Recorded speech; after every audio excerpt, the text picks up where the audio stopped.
그들은 베드로와 요한을 한가운데 세우고 물어보았다.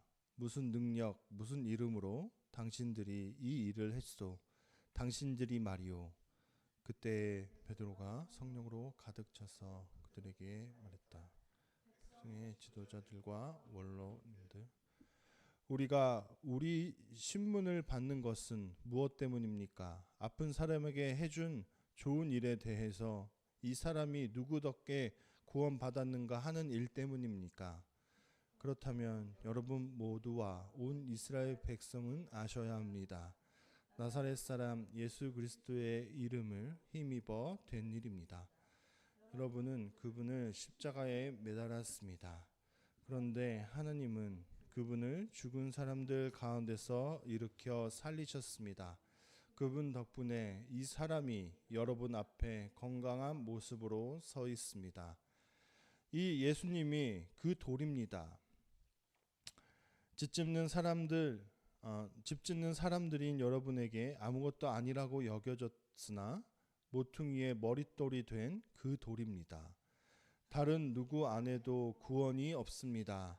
하늘 아래에 다른 이름을 사람들 가운데 주신 일이 없습니다.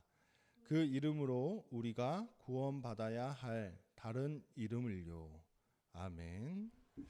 네.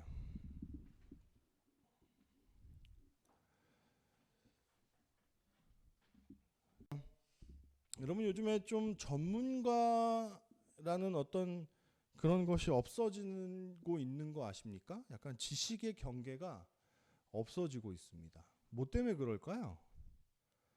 엄청난 유튜브의 발달, 스마트폰의 발달로 인해서 약간 지식의 경계가 굉장히 많이 쉽게 허물어지고 있습니다. 제가 병원에 굳이 가지 않아도 도대체 이 증세로 왜 이런 증세를 보이는지에 대해서 좀 찾아보면 알 수 있어요. 저희 첫째는 태어나자마자 너무 많이 울었습니다. 그래서 그런 걸 못 발견했는데 둘째는 잘 안 웁니다. 언제 우냐? 밥 먹을 때만 울고, 네, 응아 싸도 다른 때 뭐 그 아이가 뭐 우는 그 가지수가 뭐 8가지, 크게 8가지라고 해요. 뭐 짜증나서, 추워서, 뭐 배고파서, 뭐 이런 건데도 저희 아이는 이상하게 딱 한 가지만 가지고 우는 것 같아요. 배고파서만 우는 것 같습니다.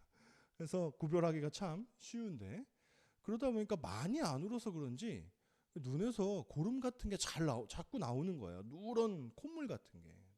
근데 그게 굳으면 눈곱처럼 보이는데 그거는 눈물샘이 막혀서 그런 거랍니다. 그래서 눈물샘을 마사지 해주던가 아니면 이게 한동안은 이렇게 식염수로 이렇게 닦아내면은 된다 그러더라고요.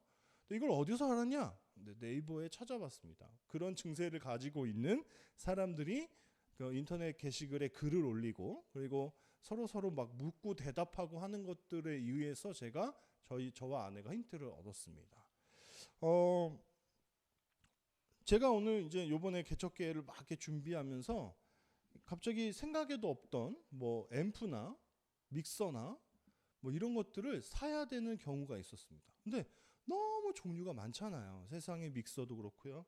저희가 쓸만한 건 얼마만큼의 것인지 뭐 도대체 스피커는 얼마만한 우리 공간이 어떨지도 아직 모르니까 뭐 이런 것들이 있잖아요. 제가 이런 정보들을 다 어디서 얻었을까요? 유튜브에서 얻었습니다. 예전에는 그 교회에 아는 음향 업자가 있어요. 그러면은 그분이 추천하고 그분이 취급하는 그런 물건만 가져다 쓸 수밖에 없는 거예요. 그래서 사실은 비슷한 가격 아니면 때로는 더 큰 돈을 주고 막 교회 세팅을 수천만 원 들여서 다 했는데도 생각해 보면 다른 교회에 가서 비교해 보면 더 좋은 그런 스피커와 이런 걸 그 보유하고 있는 교회들도 존재하거든요. 약간 이렇게 제한적이었는데 요즘은 좀 마음만 먹고 이렇게 찾아보면요. 어떤 스피커가 좋고 막 서로 비교하기도 하고요. 막 믹서별로 뭐 장단점을 막 정리해 놓기도 합니다. 이런 일들이 굉장히 많죠. 사진을 찍고 싶은 사람, 영상을 편집하고 싶은 사람, 다 유튜브 안에서 배우고 또 거기에서 막 이렇게 영상도 만들고 실천을 합니다. 요즘은 전문가 그룹이 약간 무색해질 정도로 그런 스마트폰의 발달이 있습니다. 이로 인해서 아주 그런 영향들을 받고 있습니다. 신학계도 마찬가지입니다. 유튜브에도요, 좋은 영상들이 너무 많아요. 제가 한동안 공부를 안 하고 쉬었잖아요. 그리고 그 어떤 현대 신학의 동향에 대해서는 제가 잘 모르거든요. 공부를 깊게 하지 못했어요. 관심이 많이 없었기 때문에. 근데 요즘 들어서는 그런 것들이 필요하다라는 생각을 하면서 막 영상을 찾아봤거든요. 정말 열심히 합니다. 사실 신학 채널 같은 건 돈도 안 되는데 막 열심히 정리해서 PPT 만들어서 하고요. 막 그렇게 올려놨더라고요. 그래서 제가 너무 도움을 많이 받고 있는 채널들이 있습니다. 근데 그 사람들이 교수냐, 뭐 아니면 되게 뭐 전공자냐 그런 분들은 아니고요. 어떤 분들은 그냥 신학이 좋아서 공부하는 게 너무 좋아서 열심히 책을 읽고 정리해서 올리시는 분들이 있다라는 거예요. 이런 스마트폰의 엄청난 발달로 인해서 전문가라는 말, 어떤 그런 경계가 굉장히 많이 무너진 세상입니다. 그런데요, 여러분, 근데 이게 못마땅한 사람들이 있지 않겠습니까? 내가 평생을 공부해서 의사가 됐고, 내가 10년 넘게 공부를 해서 신학 교수 뭐 이렇게 됐는데, 그렇게 비전문가들, 전문가가 아닌 사람들이 어떨 때는 더 강의를 잘하고요, 더 좋은 영상들을 찍어서 올리면 배가 아프지 않을까요? 안 그럴까요? 못마땅하지 않겠습니까?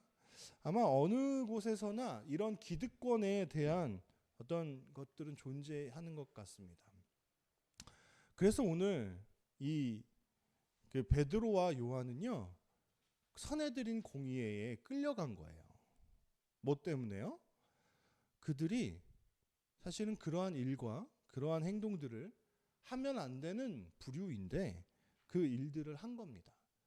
병을 고쳤을 뿐만 아니라 세상 사람들을 향해서 설교 같은 것, 연설 같은 것들을 했거든요. 하나님에 대한 이름을 언급을 했거든요.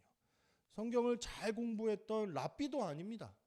베드로와 요한은. 그런데 그들이 막 설교를 하고 하는 그것에 사람들이 동요하니까 사내들인 공회의 사람들은 또 경계하는 겁니다.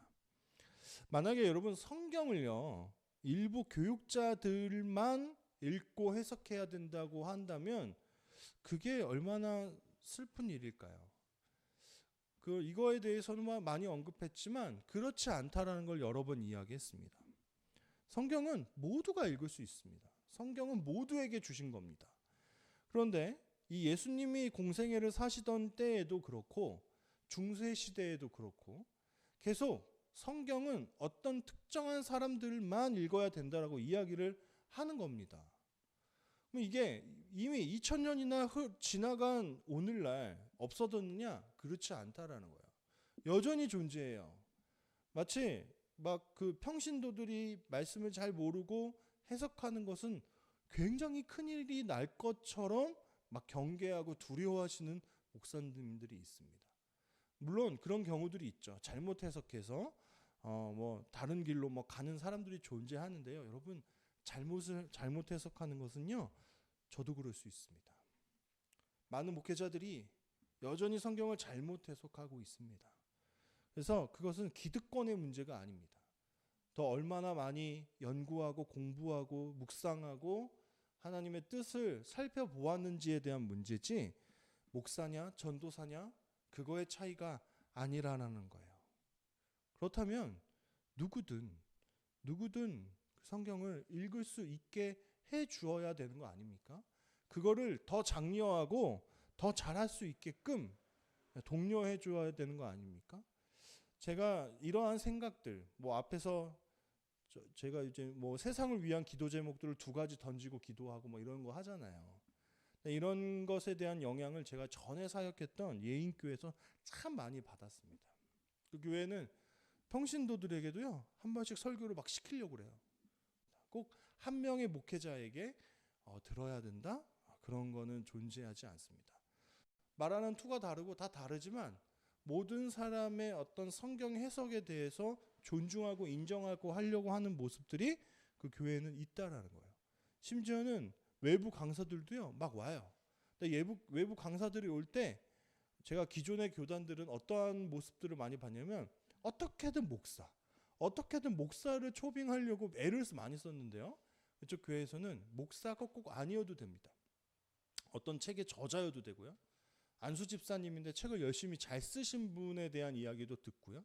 그래서 강단을 열어놓고 있는 모습들을 저는 봅니다. 그러니까 때로는 제가 없으면 도윤이가 설교도 하고 그럴 수 있다라는 겁니다.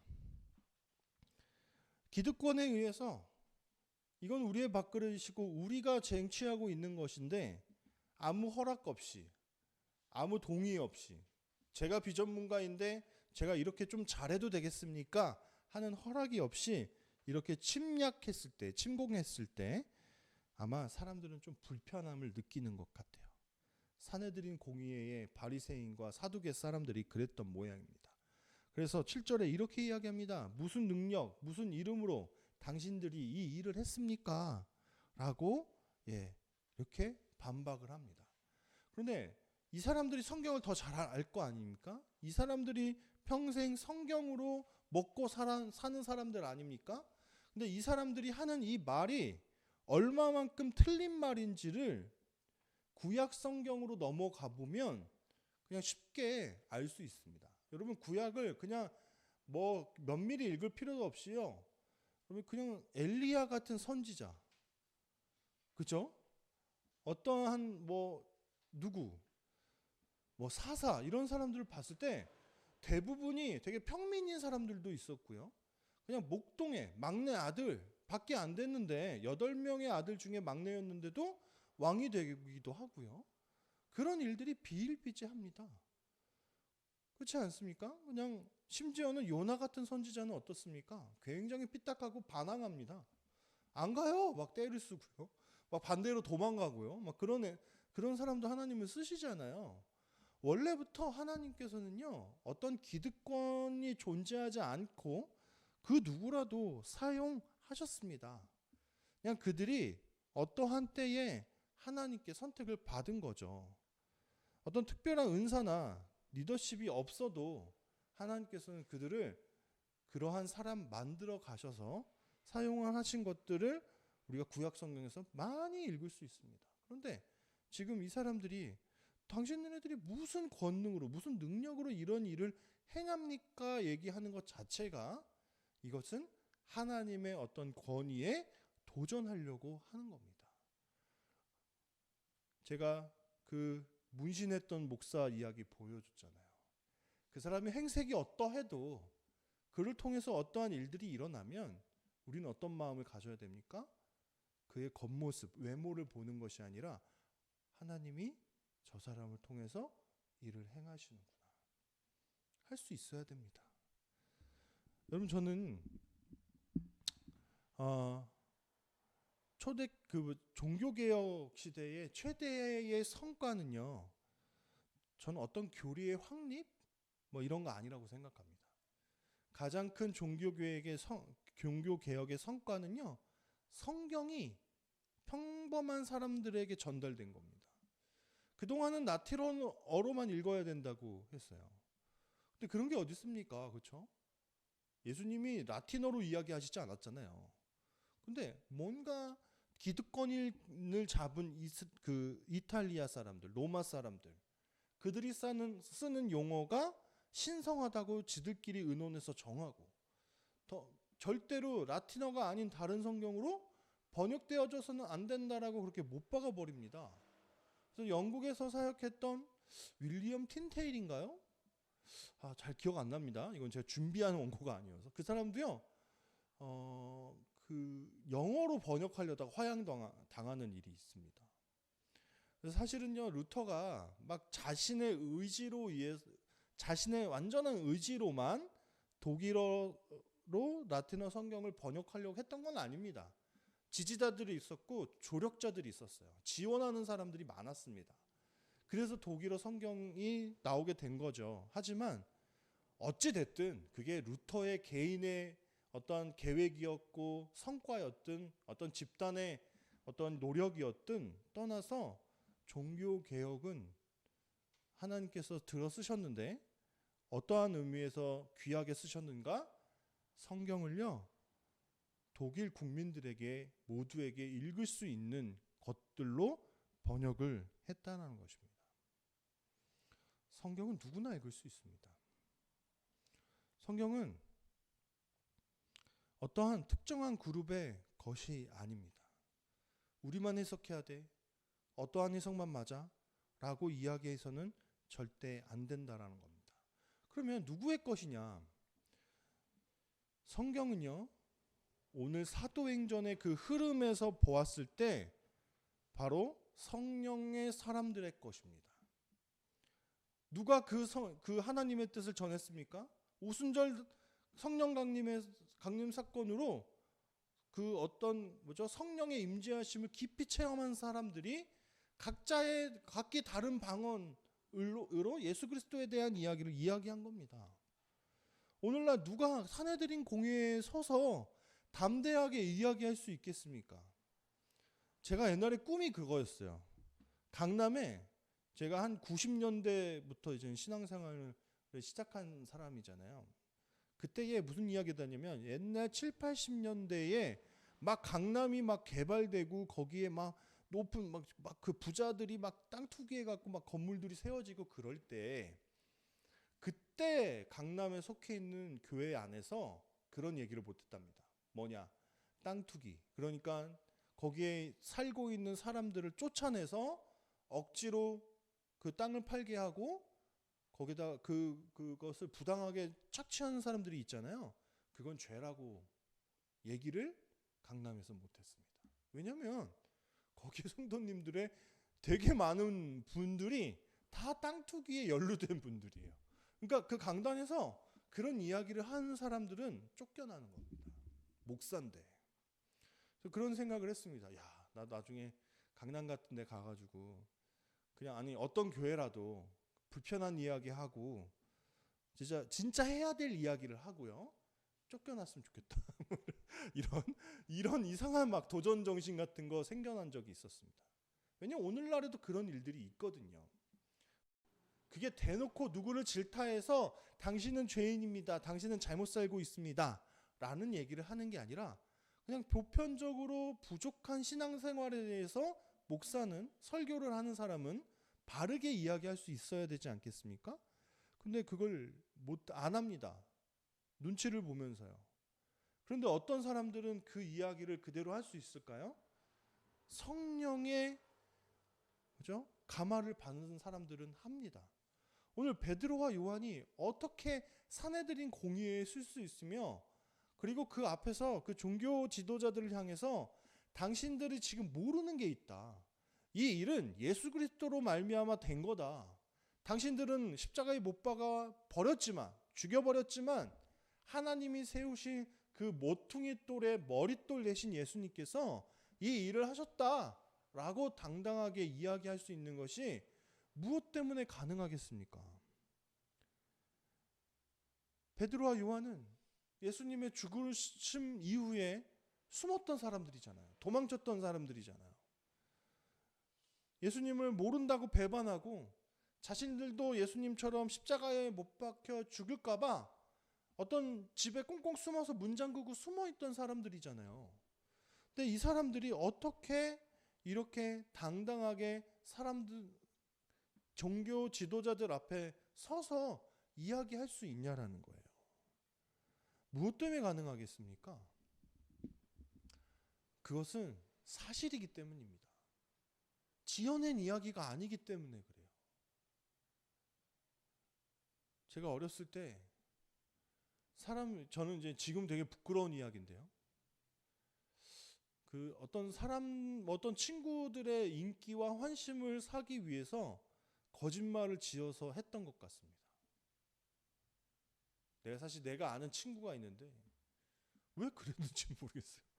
무슨 부귀영화를 누리겠다고? 사실 그때 다 그렇게 막 했던 분들은 다 오래가지 못했던 친구들이고 뭐 하여튼 그랬습니다. 그러니까 어려서 그랬겠죠. 그래서 근데 막 이야기를 막 만들어서 막 지어서 해줬어요. 뭐 해가지고 내가 가서 뭘 봤는데 그게 미국에서 들어온 거라는 뭐 있지도 않은 이야기를 했어요.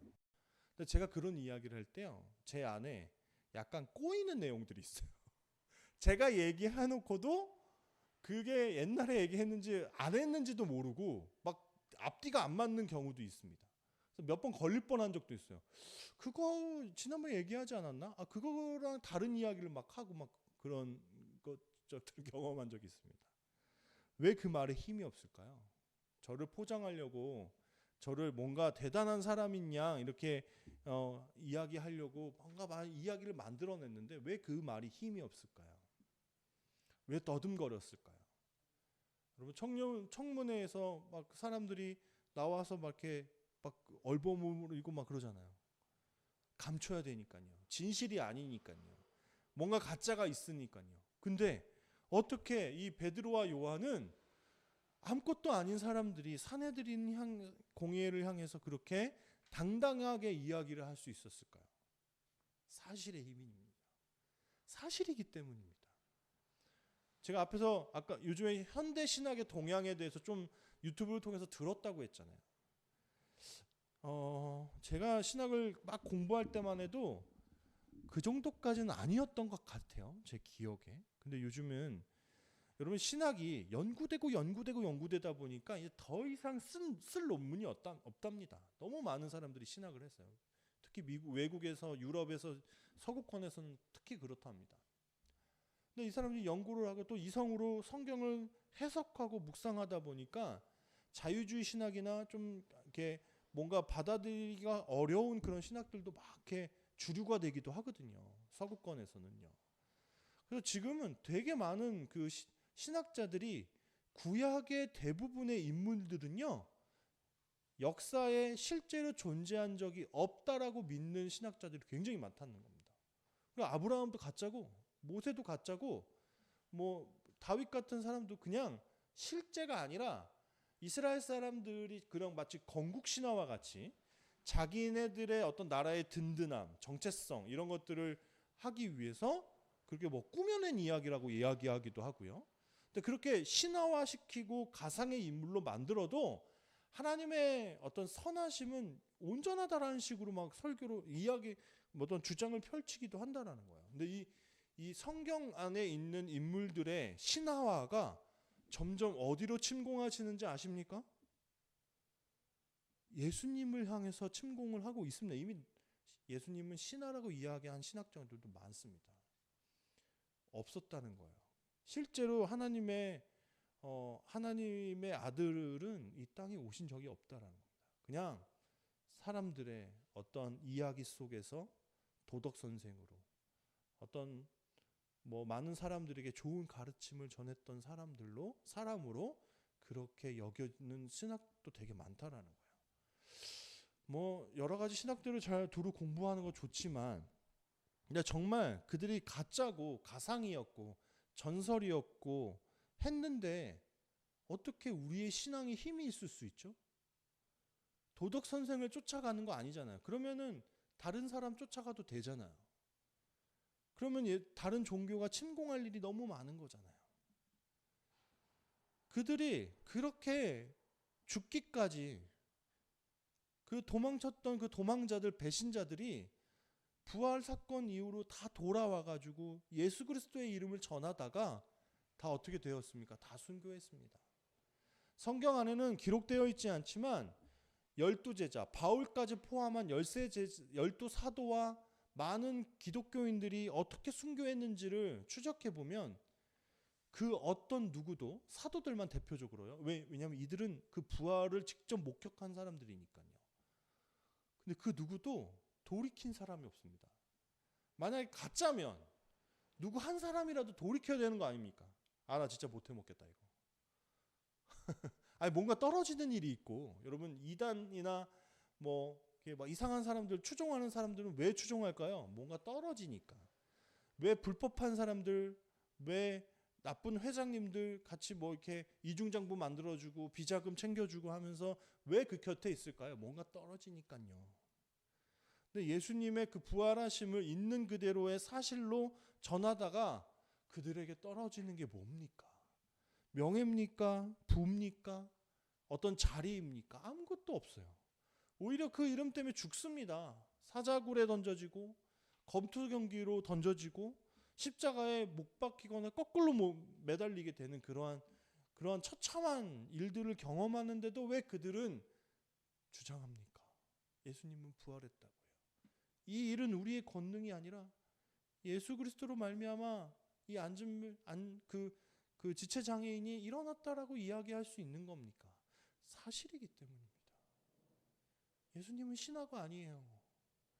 성경의 인물들을 신화시키는 사조에 대해서는 저는 동의할 수 없습니다.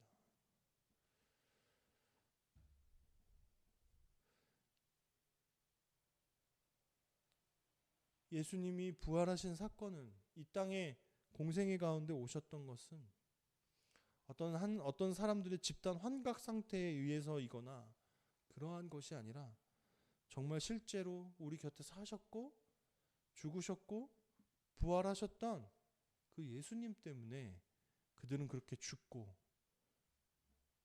그 인생을 다 바쳐서 전했던 것입니다.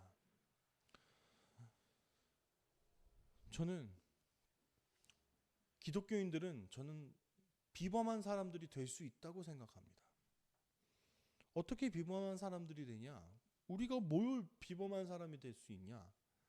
바로 이 사도들처럼 예수 그리스도를 아는 것을 그 아는 대로 살아내기만 한다면, 성령 충만함으로 그들이 더딥혀지기만 한다면 그들은 비범한 사람이다라고 생각을 합니다. 히브리서 11장에 믿음의 장이라고 이름을 붙여놓고 거기에 믿음의 사람들이 막 나옵니다. 거기에 구절에 어떤 구절이 있습니까? 이러한 사람들은요 뭐하다고요? 세상이 감당하지 못한다고요. 그럼 아무리 세상의 스펙으로 찍어 누르려고 하고 너 집에 우한 있어. 근데 왜 하나님 믿냐? 하나님 믿으면 뭐 좋다고 그렇게 하나님 믿냐? 하고 해서 쫑프 주고요.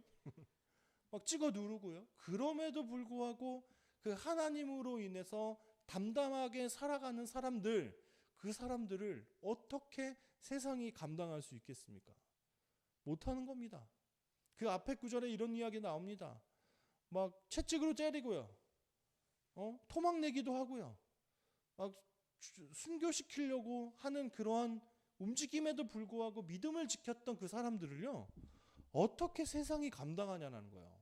그들의 목숨은 끊었지만 그들의 말과 그들이 살아갔던 삶들은 그대로 성경 속에 기록되어져서 우리에게 전달되고 있지 않습니까?